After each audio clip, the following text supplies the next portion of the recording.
So then, in today's video, we're going to be racing 3 open wheel race cars up the Prescott Hillclimb. We've got the feeder series from America, from Japan and from European racing to see which one is fastest up the hill. So first up is the Indy Lights car by United Racing Design. I really love these guys, a lot of their work is so good. I own most of their mods actually. But this car is the feeder series to IndyCar in America. 450 brake horsepower, 578 Newton meters of torque, and weighs 675 kilograms. Next we have the Super Formula by Race Sim Studio. Again, I love these guys, I own most of their content as well. This has more power, so 550 brake horsepower, less torque at 480 Newton meters of torque, and it weighs 670 kilograms, so almost the exact same. And this is the top tier level of racing in Japan. And finally we have the Formula 2 car, also by Race Sim Studio. And this is a previous version now, the previous generation of F2, but it's around the same kind of performance. 620 horsepower, so the most of all cars. 575 Newton meters of torque, so around the same as the Indy Lights in torque. But it does weigh 750 kilos, so it's around 100 kilos heavier than the other two cars. And of course, this is the feeder series into Formula 1. So let's see how they can get on up the hill. And before we get going, here is a quick look at the aforementioned hill. It's the Prescott Hillclimb just outside Cheltenham in England. It's 1 kilometre long and it's a real challenge. Hairpins, some fast corners, slow corners, and it's so really narrow. And these cars are not built for tracks like this, so it'll be really interesting to see if these cars can get anywhere near the record at this track in real life of a 34.6. So here we are, ready to go for a practice in the Indy Lights car. Wow, it's quick. Whoa. Oh my god, this is going to be super quick if I don't crash it. Brakes are fantastic, the turning is really good, a little bit understeery and the slow speed as you expect in an open wheel car on a tight track like this. But yeah, it feels really strong, lots and lots of traction, it's super quick in a straight line. And look at the downforce, we're going into the S's. And it doesn't mind the curbs actually, you can probably get away with using the curbs. Does the back end want to come around here? No, the back end feels really stable. Feels really stable. 40 seconds for a practice run, that's really good. So this will be really interesting.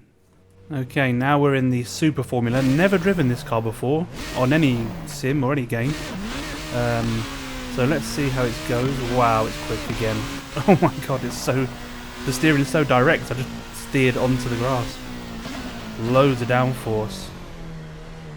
Again, struggles around the slow hairpin, but again, you'd expect that. Wow, this is even quicker in a straight line. Yeah, this is going to be super quick. Traction is all there, loads and loads of traction.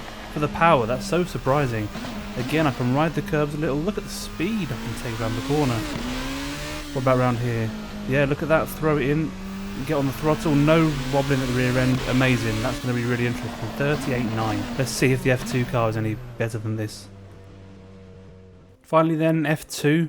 Very similar cars these, I believe, in terms of chassis. It might even be the same chassis that they use, but as the Super Formula.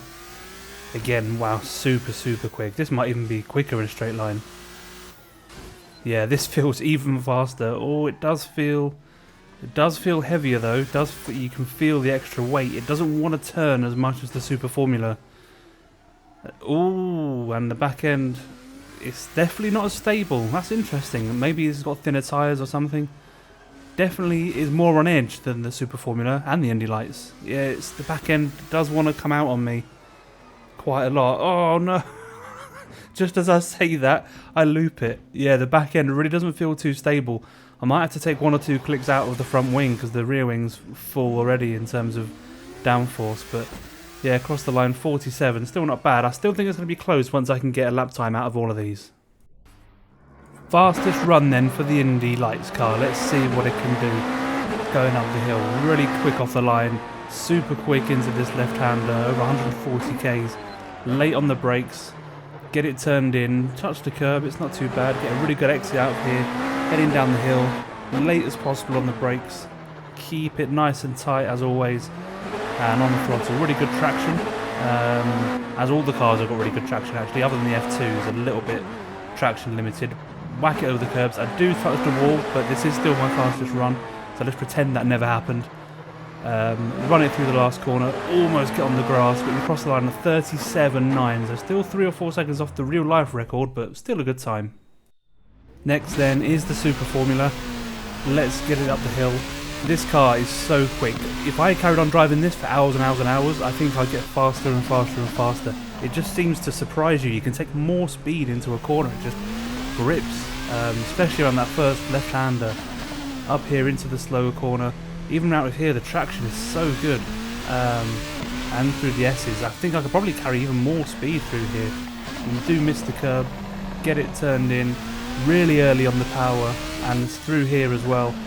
Really early power, almost too early on the power there. Had to stop and rotate the car a bit more before getting on the power, but 35.9, so only a second or so off the record. Finally then, in the F2 car, can this beat the Super Formula? Off the line, coming into the left-hander again, loads of speed through here. Get it down on the brakes, down the gears, get it turned in. Doesn't feel as sharp as the Super Formula. Again, it does. You can feel the weight. When the car's so light like this, 100 kilograms really makes a lot of difference. Little wiggle on the exit, just because of the traction. No traction control on these cars for me today. Get a nice wide exit into here, entry into here, but the big slide coming out, so that does cost me some time. Again, a little slide through the middle of the corner, almost on the grass. Cross the line 36.5, so half a second off the Super Formula. So some really interesting times there. I've put a little leaderboard together. Definitely wasn't created in Excel in 5 seconds. But yeah, you can see obviously the top 3 so far that I've done are these 3 cars, the open wheel cars.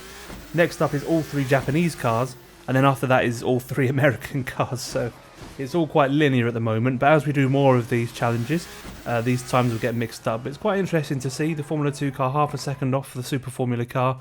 Indy Lights about another second back.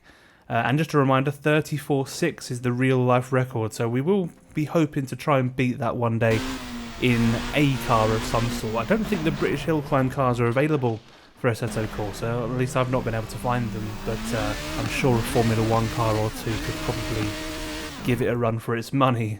Yeah, thank you so much for watching the video again. Please do like the video, please subscribe, please share as well if you can. I'm new to this, so I really want to get the videos out as far as possible.